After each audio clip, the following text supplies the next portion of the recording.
In this episode, I'm revisiting and re-reviewing Neo Scavenger. For any longtime viewer, no, you're not going crazy. I wanted to re-review this game because I first reviewed this 5 years ago. I'm not very proud of that review. I know I can do a lot better. And looking back at my channel, some of my older reviews, I am going to revisit them and redo them. I'm going to sprinkle it in every now and then, but I'm not going to go back and redo everything I did in the past because I like a lot of my older content. And you can't focus on just trying to perfect everything you did in the past because you'll never focus on the future and other things. So there's only a couple of reviews from my past that I want to revisit, and this is one of them. Just a heads up, there will be minor spoilers. You have been warned. Now, on to Neo Scavenger. Neo Scavenger takes place in the southern part of Michigan, post-apocalyptic, and you awake from a cryogenic lab. And of course you don't know who you are or what's going on, but you don't have much time to think about it because as soon as you awaken, you find an angry dog man ready to rip you apart. And you have some options. Now, you might think that this is something out of the ordinary, but to someone like me that grew up in a shitty city, also known as Camden, New Jersey, I can tell you that a violent or supernatural mutation attacking you is pretty normal for city folks like us. After this encounter, you are free to explore this little slice of Michigan. How did it all collapse? Who are you and what's going on? And all these other questions. One of the first things related to the plot, and this is a minor spoiler, is a tribal nation headquarters where you find an old picture of yourself from 2019. And you find out that you are called Philip. But not only that, you learn that you have a talisman around you that was with you when you woke up. And it's very important. It's a protective item that this tribal nation told you that they made for you because something is chasing you. Something is right over your shoulder trying to haunt you. You also find academic papers and research into tribal history. You learn some things, but honestly, it leaves you with more questions than answers than when you originally started. And on top of all of this, you have something stalking you. Don't take the talisman off yet, but in order to solve this grand mystery, the most important thing is you quickly have to learn to adapt and survive. And that is how Neo Scavenger starts. Neo Scavenger is a survival game with role-playing elements that its presentation is more reminiscent of a choose-your-own-adventure book. Text pops up with still images, and you choose the options that are laid out. Now that I revisited Neo Scavenger, I have an even deeper appreciation of the game than when I first reviewed it.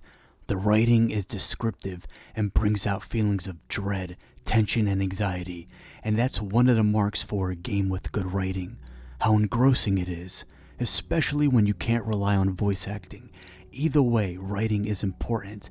But it's especially important when I have to read it instead of listen to it. And if you can explain it, highlight it, and draw the player into the point where you can take the limited amount of images that you get and the text and recreate everything in your own head and lay it out and see it, and it plays to the part of your brain that's creative and you can envision it in your own head, that's an enjoyable game. When I found the headquarters of a cult that you'll see their members roaming around early on, as soon as I entered it, I was told, and I quote, to enter naked like a newborn. I'm guessing they said that because, like cults do, when you go in, you have to remove everything of your past life and your old self. But knowing that I'm in a room with absolute lunatics and a highly emotional cult leader, I don't want to give away the plotline of this cult, but it was pretty eerie. And in another moment, I entered this unknown area, and I'm going to say unknown area because I don't want to spoil the name. And immediately, as soon as I got in there, I know I was in danger. Every move I made unlocks more of the writing to tell me what's next. Every chilling word that lets me know that all eyes are on me, and I could easily die with the next choice that I make. And I'm going to share a part of this descriptive writing. I'm not going to name the place, and it's vague enough so it doesn't spoil too much. And I quote, "You stand at the epicenter. A vast central area opens up before you, awash in blind white halogen and ghostly clouds, menacing, silent, and otherworldly. From the swirling gray, unmoving shadows climb out of their wombs and assume their true forms. Various buildings surround the central area. Your eyes are drawn to the nearby storage shed first. Farther out stand an air traffic controller, barracks, and a maintenance hangar. But there's one figure that demands more of your attention, as do its 4 siblings behind it. With heavy, bone-crushing thuds on a corpse-littered tarmac, they tread on 6 spider-like legs. All too familiar octagonal emitters are mounted on their backs, and they're coming for you. End quote. Pretty chilling, right? And Neo Scavenger is not a very long game if you just focus on the plot line. What can add many more hours to it when focusing on a plot is the aspect of permadeath. It's about how good you get and how often you die. But still, you don't need a game with a large list of places necessarily. You can have a handful of interesting areas that keep you playing, and Neo Scavenger succeeds in this part. I think one of the most nerve-wracking moments is when I found that thing that was stalking me. When I first laid eyes on it and read the text describing what it looks like and how it approaches me, that was a moment to remember. When I found the map that pointed me to Detroit, you are in Michigan, it's obvious you're going to want to visit Detroit. When I got to those huge gates, the lights, the proof that at the very least, just a small slice of former civilization still exists somewhere. When I finally survive and get there, a mysterious figure pops up that is trying to recruit me into something in order for me to just get access to the city, because of course it's guarded and you just can't walk in. I can ramble on all day and risk spoiling a hell of a lot more, but that's not what this video is about. Let me just give you another example of the descriptive writing, and as I always encourage, close your eyes when you hear this and see if you can imagine this scenario in your head. And I quote, "Back outside, you cross the muddy square and stop to survey the area. Where do you go now? Would anyone in the sprawl know anything about the cryo facility? You're startled when you notice a man has been watching you. He's wearing a long brown coat and matching hat and is leaning on a walking stick. From this distance, you can almost see the glint in his eyes and his tribly brim, though it's probably just your imagination. He makes his time approaching you, and as he nears, you notice there's heavy maquillage on his face. It reminds you of one of those old portraits you see in a history book. I think we can help each other. Come with me." End quote. The skills that you choose will not only affect the combat, but also how you navigate through the story, the reputations you can earn, the path that you carve out for yourself with using the different skills and see which ones work in different areas, and so on. This is a game that's going to require multiple runs, and you need to thoroughly play it because the mindfuck of Philip's existence is something to discover. Try to figure out all the secrets for yourself and make sure not to miss out, even after beating the game and discovering just about everything I can in it. I'm still thinking, what the fuck was all of that after rediscovering this game? And this time I was even more thorough and paid more attention. Still not a fan of the ending. It's not bad. I just expected a bit more, and I would like to see some things explained a little bit more than it was. But these are just minor criticisms. I really enjoyed it when I first reviewed it, and revisiting it, I enjoy it even more. While I was looking stuff up, I read an interesting thread about the area that leads to the ending in this game. Some people were criticizing it, other people were talking about how much they liked it, and people were going back and forth, and even the developer chimed in and said that this person that gave the original critique, it was really well thought out and addressed some of the points. I will leave a link in the description.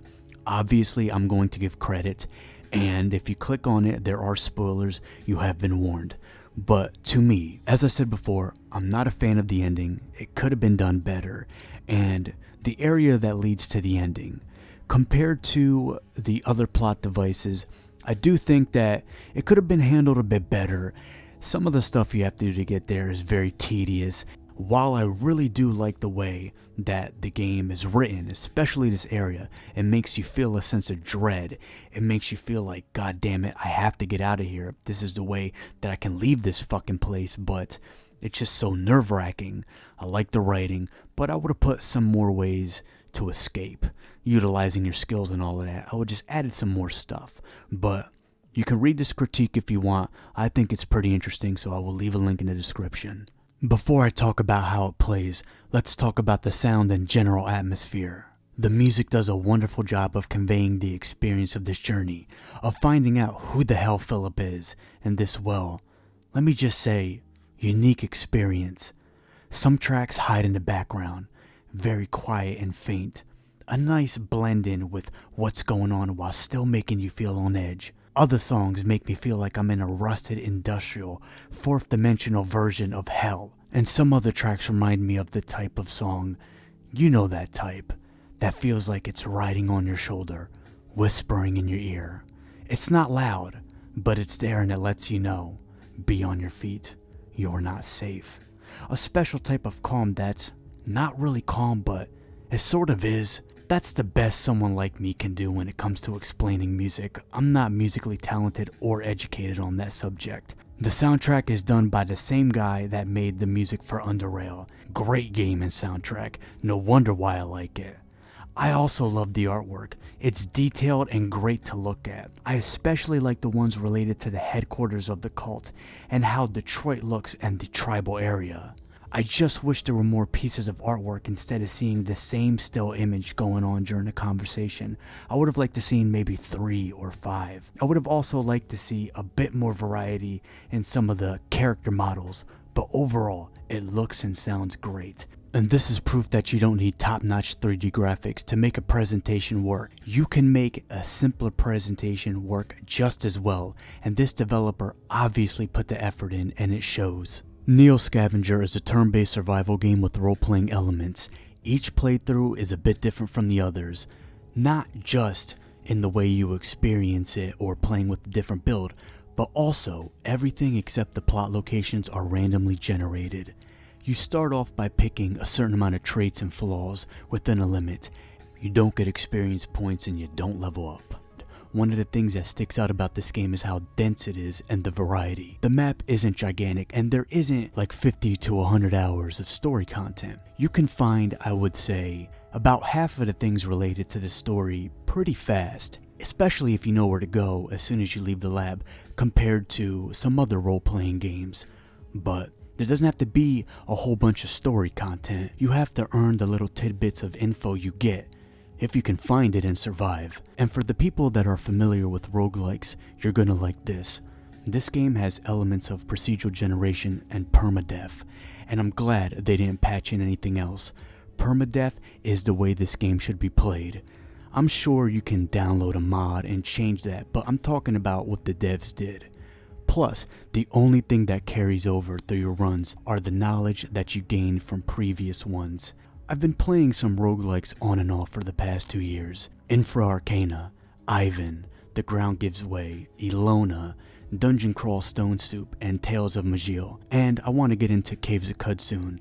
So this is not new to me, and I'm glad these elements are a central part of the game, and that didn't change 5 years later from when I first reviewed it. It did not take long to figure out that this game does not hold your hand. When I replayed this, I would say about the first 10 runs, so much happened within this small amount of time in the grand scheme, because 10 runs ain't a lot, especially for someone like me that not good at this game. And it was almost like my first time playing it since it's been so long, so I was almost close to being a complete noob.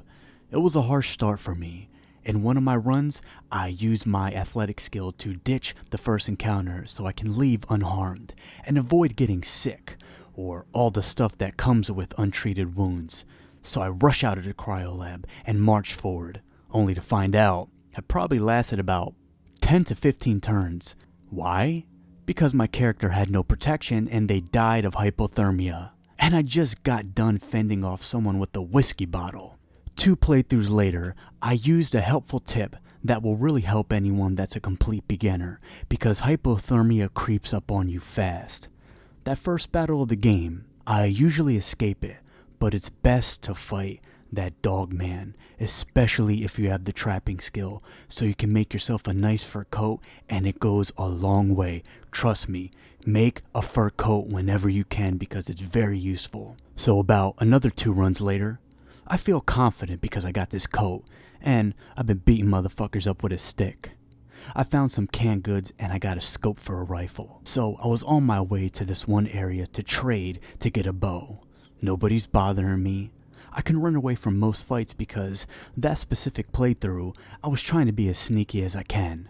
All is going so fucking well. Finally, I'm going to get closer and closer to the plot and finally become terrible at this game because I was just awful before that.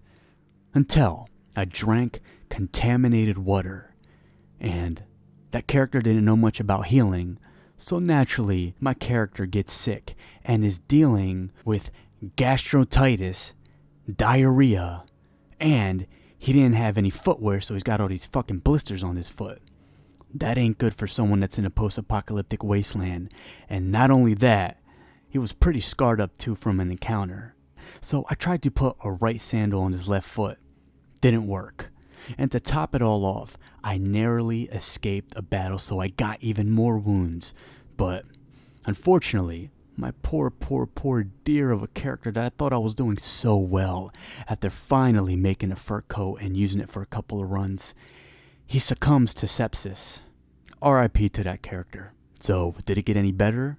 About 4 playthroughs later, I finally get my hands on a scoped 308 rifle. Well, I didn't enjoy this lovely gun for long. I'm not going to tell you how, but I got into the way of a Mega Wraith, which kinda looks like Darth Nihilus, and maybe that's Nihilus trying to get back at me for copyright. He didn't like the fact that I was using his image. But, as you can see, this Mega Wraith is nothing to fuck with, especially if you're a beginner. You have to know the game very well in order to handle an encounter like this. I was not equipped at all. I couldn't fight this thing, but I tried. I sprayed that thing with every rifle round I had. I fed it a lead shower, and what did it get me? A trip into the afterlife. And that's the most enjoyable thing about Neo Scavenger. The beauty of a game like this is during one playthrough you can completely focus on the story, ignore everything else, and just try to survive as long as you can to figure out clues about yourself and post-apocalyptic Michigan. And in another playthrough, you can completely ignore the story and just use the mechanics to survive as long as you can. Try to find different crafting recipes you didn't find before, and a whole bunch of other objectives that are completely removed from the story, and it's equally enjoyable. The procedural generation helps keep the game fresh. Now, I know that this thing gets a lot of flack, procedural generation, because it's been used so much in the past couple of years, and there's been a bunch of roguelites that came out in the past couple of years. So some people might not like it, but they do use it in a way that works. Now, a game with role-playing elements ain't shit. It's not worth anything if they don't utilize them. And Neo Scavenger does. And that means you can use different skills that you pick to not only affect your actions in regards to combat and crafting and survival, but also your conversations. For example, during one playthrough, my character used his trapping skill to use their knowledge of skinning animals and making use of their parts to completely steer the conversation in a different way to affect the outcome. During another playthrough, my character was different. He had medic, he had hiding, and he had, I believe, strong skill. When he entered a dark area that I died before because my character did not have hiding. The previous playthrough, I tried to use strong to get out of this dark area, which means I had to fight. And of course I died because I think I only had a little stick and a sweater and my fur coat. That's about it, and maybe some shards so I can make use of that to, I don't know, I don't think I had trapping, so I couldn't skin any animals, but I died. During the next playthrough in the same area, the hiding skill helped me get out of shit, so I can Sam Fisher my way out of there without fighting. Sam Fisher is from Splinter Cell, and Splinter Cell needs to come back. I know that's unrelated, but just saying. You can use a hiding skill to Tenchu Z your way out of that. The choices and variety is not only in the dialogue and the scenarios that you face, it's also in the combat itself. And as soon as you get into a fight, you'll notice all these options. You can roll, parry, dodge. You can headbutt, try to pull down, lure people, tackle, melee surge, shoot in the dark, fall back under cover, create obstacles, and so on. And there's diplomatic options like demanding them to surrender, trying to talk to them, or trying to negotiate a ceasefire. And some actions are related to skills that you have. For example, athletic or trapping. Not only do the conditions that you get outside of battle affect you, you can develop conditions inside of battle. You can go into shock. Your feet can start fucking up. You can be vulnerable, start bleeding, and so on. And not only that, there's another factor that plays into combat, the terrain. If you're on rough terrain that's hard to traverse, then it makes it easier for you to trip. So if you try to run after the enemy, try to do a melee surge where you're just running after them, trying to swing as wildly as you can, or you try to do a desperate retreat, you can fall, which means your enemy will get another attack on you. So you have to really think about each battle that you're in, because anything can happen. Someone can get a lucky shot on you and put you into shock, or just you can try to run after them and trip and they can just bash you in your head multiple times. And it's happened to me multiple times and ruined several runs. I'll get lucky or I'll get cocky, so when I meet someone that's trying to attack me with a whiskey bottle or something weak, I think I could take them on, and I die in battle because they get a lucky shot on me, or I just trip, or they wound me so bad that even if I win the fight, I can't heal myself well because maybe I don't have the stuff in the inventory to do so, or maybe I'm just not good at being a medic, and I bleed out later, or the wounds kill me in some way, or I develop a condition. So you have to factor in all of these things before each fight, during, and even after. And while you're playing this game, be on the lookout for random encounters. I found some very amusing ones. I won't tell you which ones, I'm not going to spoil it, but that's another thing to add to the checklist that makes this game very dense, especially for the fact that the map's not huge. But what's important about a game like this, role-playing elements, survival, whatever, is the sense of progression. It's how you feel when you first play this game to 50 runs later. Does it feel natural the way you progress? If you learn the mechanics of the game and you get better and better. Does it feel right? Does it flow well?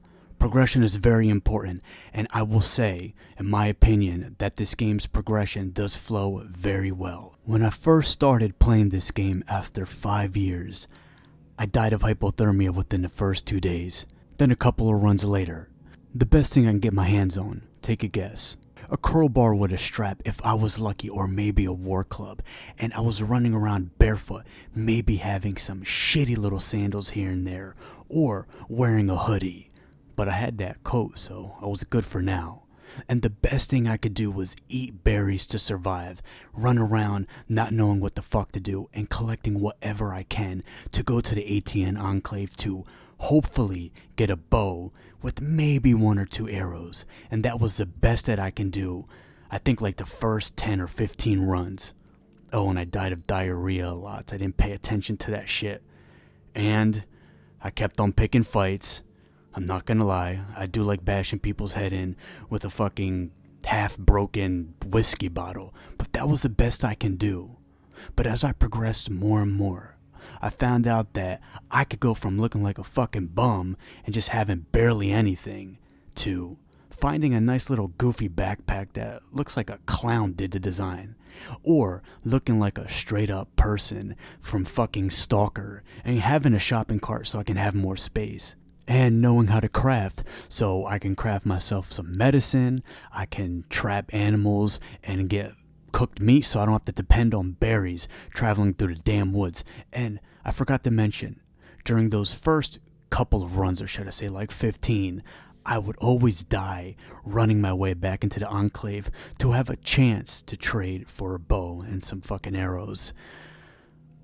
Yeah, that whiskey bottle can only get you so far. So the sense of progression, it is there, it does flow well, and it's a very important element, and it's definitely one of the reasons to keep you coming back, and they executed that aspect very well.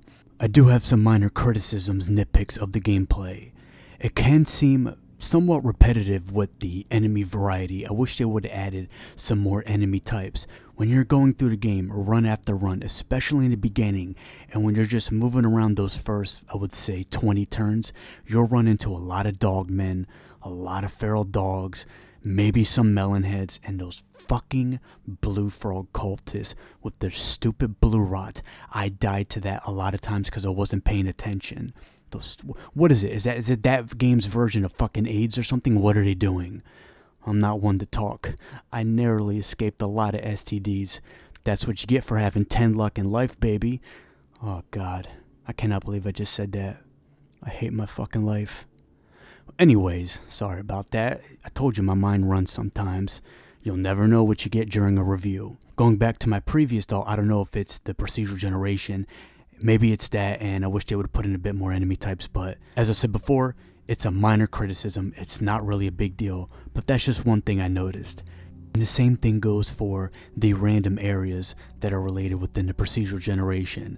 Obviously, I'm not talking about the places related to the plot. They're unique and handcrafted, and I already talked about those. But I'm talking about the things that you have to scavenge, the forest areas, or the decaying cities.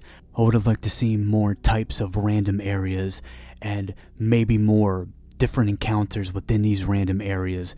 Just a little bit more things to add to it, because, as I said before, you are going to scavenge a lot of forest and a lot of the same looking city areas. So, as I said before, that's also a minor nitpick. The last thing is the choices that you have within combat.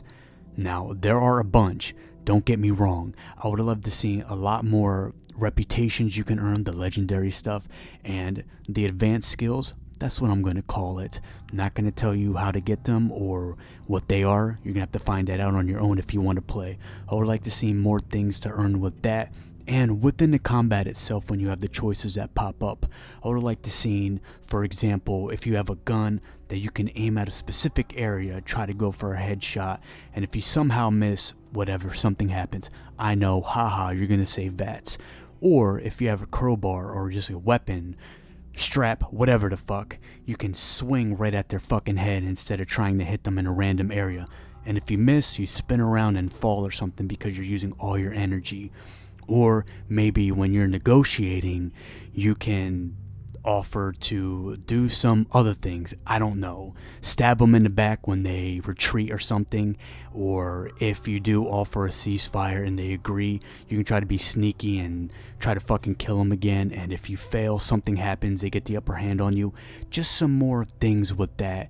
And within those random encounters too, when you're scavenging and looting. I forgot to say one thing, and as I said before, this is just a nitpick. The beginning areas within the plot, I'm talking about the ones that you'll find easily as soon as you leave. I wish they were scattered out more because there are plot areas, so they're going to be in the same spot every game, and I would say 3 or about 4 of them are just too close to each other. I wish it was scattered out a little bit more. Not too much because it's not a big map, but that's just a little nitpick. I enjoyed the gameplay in Neo Scavenger. As I said before, I'm biased. When I first played this game years ago, I immediately liked it. And when I first reviewed it, I gave it a great review. And I still feel that way. Obviously, years later, I'm better at articulating myself and I'm better at making videos. When I recommend this game to people, I get feedback sometimes, and based on that and what I read on Reddit, the Steam page forums, and other areas, some people complain about the game being unfair. Not because they suck at it or they don't understand it, because the game is not as balanced as it should be and it's unfair. I can understand that criticism, and even the developer admits that he could have balanced it a bit better, he could have tweaked some stuff, and he's learned a lot since he made that game. Some people say that it can be unfair because you can be doing really well in a run. You can get a lucky set of items from one area that you run into right in the beginning, I won't say it, and you can just deck yourself out from there. You can have a scoped rifle, you can be decked out, you can have a pistol, you can have plenty of painkillers, plenty of food, you can have everything you need to survive, and you can run into one random encounter that kills you because you were just unlucky. Maybe it's a dog man. It's definitely not Bad Mother because Bad Mother is so easy. I can kill him each run with no effort. It can be a dog man that just gets a lucky hit on you and kills you, or you die from the effects of that battle right after, or you can just be roaming around and you just get unlucky and get diarrhea and just die right after that. I sometimes overlook stuff like that because I like a challenge. So to me, I'll just play it again and it doesn't bother me. But I can certainly understand why some people might say it's unfair. I've had some runs where I did feel like I kind of got the shit end of the stick, and not because I wasn't doing well, just because it was just a bad luck of the draw, and that shouldn't have happened. So while it doesn't bother me that much, because based on what I play, what I reviewed, I like challenging games and I can just overlook it easily, but I can understand why some people have this criticism of it. I'm even more addicted to the game than I was when I first played it back in 2015. I appreciate it a lot more, so I obviously recommend Neo Scavenger. I'm glad I was able to revisit this game and redo this review. It's an awesome game. I will leave links in the description where you can check it out and the soundtrack. Thank you for watching another episode. If you want to, you can leave a comment or you can message me. You know how to get into contact with me. And be on the lookout. I'm trying to be more active than I was before. Have a great day.